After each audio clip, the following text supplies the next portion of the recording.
What if I told you that one of the most feared armies in history was made up entirely of women?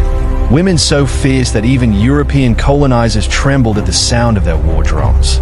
This is the untold story of the Dahomey Amazons, Africa's warrior queens who defied all odds.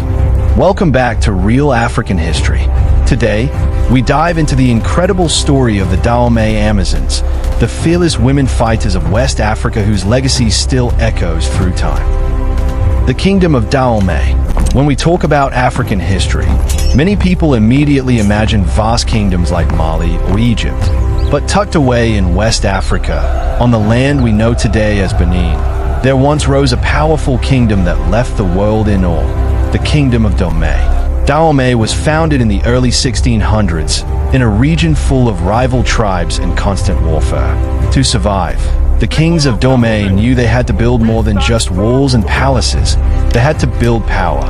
And so, they created one of the most organized, disciplined, and feared kingdoms in Africa. Life in Dahomey was centered around loyalty to the king. The monarch wasn't just a ruler. He was believed to be a divine figure, chosen to guide the people and protect the land. Every citizen was expected to serve the kingdom, whether in farming, trade, or battle. And battle was never far away. The kingdom grew rich and strong through trade, especially by controlling key routes that connected the interior of Africa to the Atlantic coast. With trade came weapons, wealth, and influence. But with power also came enemies.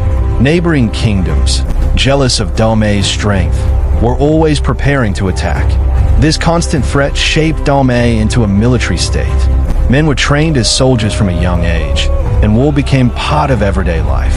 But here's where Dahomey's story takes a shocking and unique turn. Unlike other kingdoms, Dahomey decided that women, too, would stand at the front lines of war. At first, women served as palace guards. They were chosen for their loyalty and physical strength, protecting the king's household. But over time, something unexpected happened. These women proved themselves so disciplined, so fearless, and so loyal that the kings of Dahomey saw an opportunity. Why limit them to the palace when they could fight on the battlefield? And so, what started as a small guard unit of women slowly transformed into something the world had never seen before, a full-fledged army of women warriors. The Kingdom of Dahomey would become famous not only for its wealth and power, but for this extraordinary force of women who would one day strike terror into the hearts of even the most powerful European empires. Rise of the Amazons. The story of the Dahomey Amazons did not begin with a grand army marching into battle. It began quietly, within the palace walls. At first, these women were selected to serve as palace guards. They were called upon to protect the king's household, his wives, and the royal compound. But they were no ordinary women. They were chosen for their strength, height, and fierce determination. Some volunteered willingly, seeking honor and a chance to rise above the ordinary life of farming. Others were given as a form of tribute by families to the king. Once selected, their lives changed forever. The women who entered this order were cut off from normal society. They took a sacred vow of loyalty to the king. That vow meant no marriage, no children, and no personal ties. Their only duty was to serve the throne. From that moment, they belonged not to themselves, but to the Kingdom of Dahomey. What made them truly remarkable was their training. Unlike anything seen in most parts of the world, these women were drilled with the same, or even harsher, discipline as male soldiers. They were taught to march in perfect formation, to climb thorny bushes without flinching, to wrestle until exhaustion, and to endure pain without a cry. They trained with weapons, bows, spears, machetes, and later muskets brought through trade with Europeans. They practiced hand-to-hand combat and learned strategies of ambush, attack, and defense. Their bodies were hardened into weapons, their spirits molded into unshakable loyalty. The people of Dahomey began to call them Mino, meaning our mothers. To the outside world, however, they would later be known as the Amazons, a name borrowed by Europeans from ancient Greek legends of warrior women. But unlike the mythical Amazons of Greece, these were real women. They lived, they fought, and they bled for their kingdom. As their numbers grew, their reputation spread. They were no longer just palace guards. They became an elite military unit, feared not only by outsiders but also respected deeply within their own society. When men of Dahomey marched into war, the Amazons marched alongside them, disciplined, fearless, and unstoppable. Some accounts say that men of the kingdom even feared to marry women who had once served as Amazons, for they believed these women carried a warrior's spirit that could never be tamed. By the 18th century, the Amazons had become a central part of Dahomey's military power. They were no longer a curiosity, they were a necessity. They fought in wars of conquest, defended the kingdom's borders, and served as the king's most loyal protectors. The rise of the Dahomey Amazons was not just a story of women with weapons. It was a story of transformation, how women who were once expected to live quiet lives became symbols of discipline, power, and fearlessness. And soon, the world beyond Dahomey would discover just how dangerous these women could be. Warriors of fire. By the time the Dahomey Amazons had fully risen, they were no longer just a royal guard or symbolic unit. They were an army of women that carried the very heartbeat of the Kingdom of Dahomey into every battle. These warriors were trained not only to fight but to terrify their enemies. Their presence alone was meant to break the courage of anyone who dared to oppose Dahomey. Tactics and discipline. The Amazons mastered the art of strategy. They could move silently through forests, setting ambushes and surrounding enemies before they even knew what had happened. They attacked with both speed and precision, often charging head-on into battle without fear of death. European eyewitnesses who encountered them in the 18th and 19th centuries were stunned.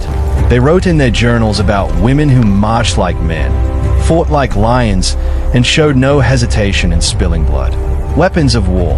At first, their weapons were traditional: sharp spears, deadly bows and arrows, and machetes that could slice through bone. But as the centuries passed, Dahomey gained access to firearms through trade with Europeans. Soon, the Amazons carried muskets and rifles, and their effectiveness on the battlefield became even more fearsome. Yet, even with guns in hand, many Amazons preferred the machete, believing that close combat was the truest test of bravery. They would charge into enemies with terrifying screams, cutting down anyone who stood in their path. Training for brutality. Their training pushed them to the very edge of human endurance. It is said they practiced decapitation on captured prisoners, testing their speed and precision with a machete. They were taught to ignore pain, to scale walls of thorn bushes, and to show no mercy to enemies. This brutal training hardened them, but it also served a purpose. It stripped away fear. In battle, hesitation meant death. The Amazons were conditioned to strike first, strike hard, and never stop until victory was certain. Fear and respect. The men of Dahomey respected them deeply, but also feared them. It was said that to marry a woman who had once been an Amazon was dangerous, for she had lived too close to death, too close to blood, and carried within her a spirit too fierce for ordinary life.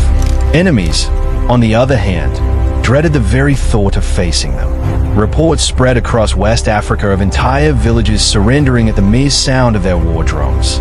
More than soldiers, but the Amazons were not only warriors of flesh and blood, they were warriors of fire, burning with loyalty to their king, burning with discipline, and burning with a fearlessness that made them legends in their own time. They were the king's sword and shield, and when Dahomey wanted to conquer, defend, or make a statement of power, it was often the Amazons who led the charge. Yet their greatest test was still ahead, for as fearless as they were, as powerful as they had become, the Amazons would soon come face to face with enemies unlike any they had ever known, the empires of Europe, armed with the deadliest weapons of the 19th century. Clash with Europe. For generations, the Dahomey Amazons dominated their enemies across West Africa. They were feared, respected, and spoken of with awe. But in the 19th century, their greatest challenge arrived: European colonial powers. The French, hungry for territory and resources, had set their eyes on the region of Dahomey. By this time, European armies had advanced rifles, cannons, and war strategies shaped by centuries of global conquest. But what they were not prepared for was an African army of women who fought with unmatched ferocity. The French first encounters. When the French first clashed with the Amazons, they were shocked. Soldiers wrote in disbelief about women charging at them with machetes raised high, screaming war cries that pierced the battlefield. One French officer admitted that the Amazons fought with more courage than most men he had ever seen. Another account described how the Amazons would keep advancing even when riddled with bullets, refusing to fall until they had taken one more enemy down with them. The French had expected the Dahomey Amazons to collapse in fear at the sight of European firepower, but instead, they met warriors who seemed unshakable. The Franco-Dahomean Wars. By the late 1800s, tensions exploded into full-scale war. These are known as the Franco-Dahomean Wars, 1889 to 1894. The Amazons fought at the front lines, leading charges against French soldiers armed with rifles and even small artillery. The battles were brutal. Entire fields were soaked in blood as Amazons threw themselves against the French lines. One eyewitness described them as fighting to the very last breath, preferring death to surrender. In one battle, the Amazons managed to overrun a French position, forcing the Europeans into retreat. But the French adapted quickly, bringing in reinforcements, modern artillery, and more advanced rifles. Slowly, the tide of war began to turn. The fall of Dahomey. Despite their courage, the Amazons could not overcome the devastating firepower of the French military machine. Muskets and machetes, no matter how bravely wielded, were no match for repeating rifles and cannons. By 1894, after years of bloody struggle, Dahomey fell to the French. The kingdom was absorbed into the French colonial empire, and with its fall came the end of the Amazons as a fighting force. Some Amazons who survived were forced to retire into ordinary life. Others, refusing defeat, continued fighting in secret or died on the battlefield, choosing honor over surrender. French officers who witnessed their bravery carried stories back to Europe, tales of African warrior women who had defied everything they thought they knew about gender, strength, and courage. Legacy and lessons of the Dahomey Amazons. The roar of the battlefield eventually faded, and the dust of colonial conquest settled across West Africa. By the late 19th century, the might of the Dahomey Amazons was broken. Yet, their memory never vanished. Instead, their story traveled far beyond the shores of present-day Benin. Even after their defeat, the legend of the Amazons inspired generations. European soldiers who once underestimated them returned home with tales of ferocious African women who fought like lions. Their courage shattered stereotypes, proving that women were not bound to silence or weakness. They could wield power equal to, and sometimes greater than, men. In Benin today, the Amazons are remembered as symbols of resistance and pride. Their story is told in museums, folk songs, and oral traditions. Many see them as ancestors who embody the spirit of defiance, resilience, and unity. In modern African feminism, they are often invoked as a reminder that women's leadership and strength is deeply rooted in African history, not a borrowed idea. The Dahomey Amazons also left an imprint on global imagination. Writers, historians, and even filmmakers have drawn from their story. Recently, films and documentaries have highlighted their bravery, reigniting interest in their history. But while Hollywood dramatizes their legacy, the true story is even richer, a testament not just to their fierceness in battle, but also to the complexity of their society, their struggles, and their sacrifices. Perhaps the greatest lesson of the Dahomey Amazons is that history remembers those who dare to stand up. Against slavery, against colonialism, against the odds, these women carved their names into history with sweat, blood, and unbreakable will. The story of the Dahomey Amazons is not just about warriors. It is about identity, dignity, and the unshakable spirit of Africa. They remind us that African history is filled with queens, generals, builders, and fighters, not just victims of oppression. They showed the world that women could stand at the front lines of history and leave a legacy that echoes through centuries. So as you reflect on this story, remember, The Amazons walked so we could stand tall today. Their courage flows through the veins of Africa's daughters and sons, inspiring us to never back down in the face of challenges. If this story moved you, make sure to like this video, share it with others, and subscribe to our channel Real African History so that more forgotten stories can be brought back to life. And in the comments, tell us, what impressed you most about the Dahomey Amazons? Do you think their story is more relevant now than ever before? Because history is not just the past, it's a mirror for the present and a guide for the future.